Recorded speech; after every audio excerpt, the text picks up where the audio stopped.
from the Philadelphia Inquirer, Jeff McLane, here on the program. How are you, Jeff? Hey, Rich.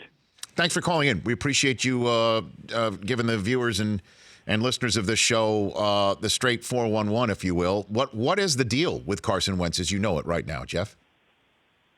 Well, he has a fractured vertebrae, and that was they found that out today. They did a series of tests, CT scan on Wednesday. I don't believe revealed it, but an MRI today did. And they believe that he'll be fully recovered, but he probably needs a amount of time to get there. That being said, they haven't ruled him out yet officially for Sunday. I think this pretty much takes him out for Sunday. Yeah. But the rest of the season is still up in air because some guys can play with that, but quarterback and, considering where the Eagles are, they're almost mathematically out of the playoffs, would suggest that maybe they'll shut them down for the season. So, they're only half game out, Jeff, obviously, and Well, for the wild card. Yeah, we've seen stranger things happen. To me, this you could just basically run it back, if you will, best you possibly can with Nick Foles. But before we get to that, I have just a few more questions here. So, are we to glean from all of this that the Eagles ran a test on Wentz just today or yesterday with results today that they had not yet run on him? Or did he fracture the back in the Dallas game? I mean, what do we know here? Well, the team has not officially said anything beyond what Doug had said on Wednesday that Carson had been experiencing back soreness. He said it wasn't related to what happened, anything from the Cowboys game. Now, back in October, he popped up on the injury report for the first time out of nowhere with a, quote unquote back injury. And he was only limited for 2 practices. I think it was successive Thursdays in mid-October. And, at the time the team was saying, oh, this is nothing to be concerned about. They just, they need to write something on the injury report, blah, blah, blah. But ends up being that it was something that had been bothering him for a while. In fact, he had some, specialists flown out from L.A. to help treat it. Now, he wasn't the only player that got treatment from that specialist, but again, it was something that he had been dealing with. And apparently the Eagles had been testing it, but nothing popped up. What they're trying to find out is when it actually happened. But they've yet to, figure that out. They still have to, from what I understand, Carson's still going to go seek a, outside medical opinion to see, if there's anything more there or, what exactly happened. So this thing it's still a little fluid. Yeah, I mean, so to speak. Yeah, I know, so to speak, right. Jeff McLane of the Philadelphia Inquirer here on the show. So when you seek an outside opinion, though, that kind of can be construed, and I know that there's already talk in your area on airwaves right now as this is breaking, that there's a level of trust potentially between Wentz and the Eagles that has been breached. Would you say that that's a fair and accurate assessment or unfair? I would say right now it's unfair. He has not said as much. Again, we're obviously waiting for him to talk publicly, but what I will say is that the Eagles went out this offseason and changed their medical staff. Their top 2 doctors were fired. This is after they won a Super Bowl, mind you. Top 2 doctors were fired. No explanation was given, and they hired a new staff. Most of the guys were new. Guys who also work with the Sixers, the top 2 doctors there. And since then, we've just seen a lot of irregularities, abnormalities when it comes to the medical staff. When it comes to the injuries, Eagles have had a lot of them. Certainly a lot of them were just, bad luck. But with soft tissue injuries, for instance, they've had a number of them. Some of them weird. Darren Sproles was out for 11 weeks, had 2 reoccurrences of a hamstring strain. Sidney Jones right now has had 2 reoccurrences of a hamstring strain. They misdiagnosed Jay Ajayi when he tore his ACL. They put him back out there with a knee brace. And then later on, we found that he tore his ACL.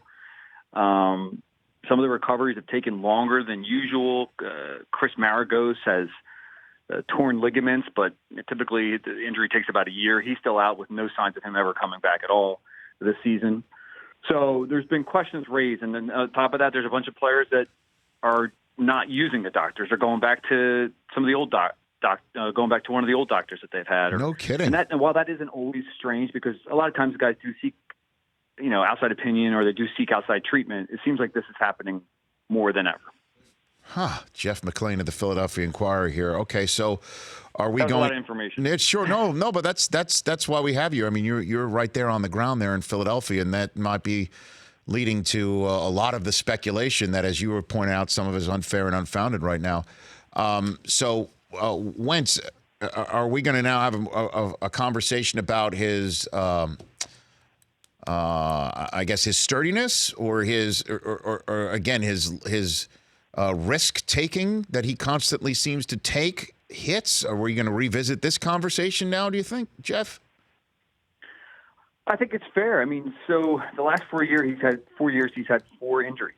His senior year of college, he broke his wrist.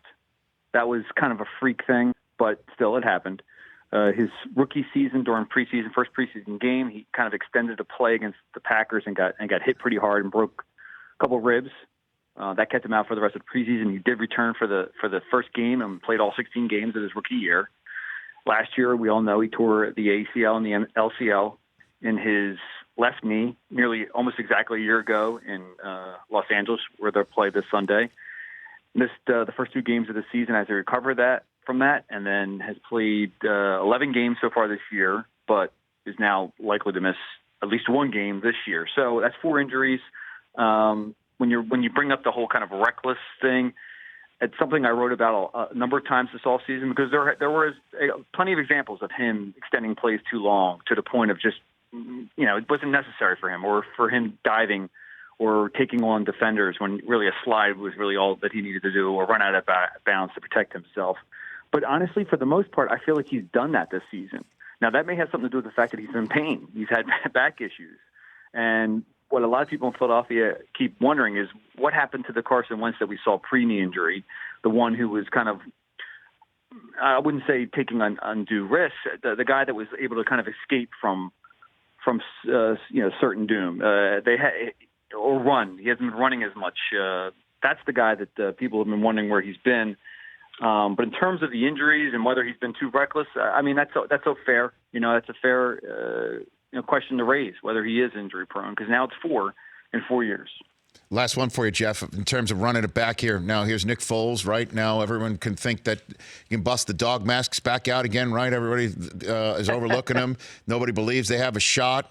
Obviously there's no Ajayi or Blunt walking through that door. There's a banged up secondary, but there is Darren Sproles. There is Golden Tate. What do you think? Is that is there in the ether at all, do you think, Jeff McLane? Well, Doug Peterson did a great job of riding that wave, the underdog wave last year. He's kind of struggled with the new message this year. So maybe they pick up where they left off with Nick Foles.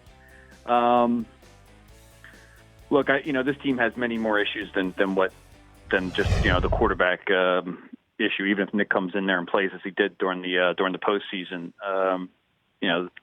aside from the injuries, they just offensively it just hasn't been there. They've only scored 28 points in the first quarter all season, which is last in the NFL. Doug's play calling has been suspect, and the defense is the secondary's been battered.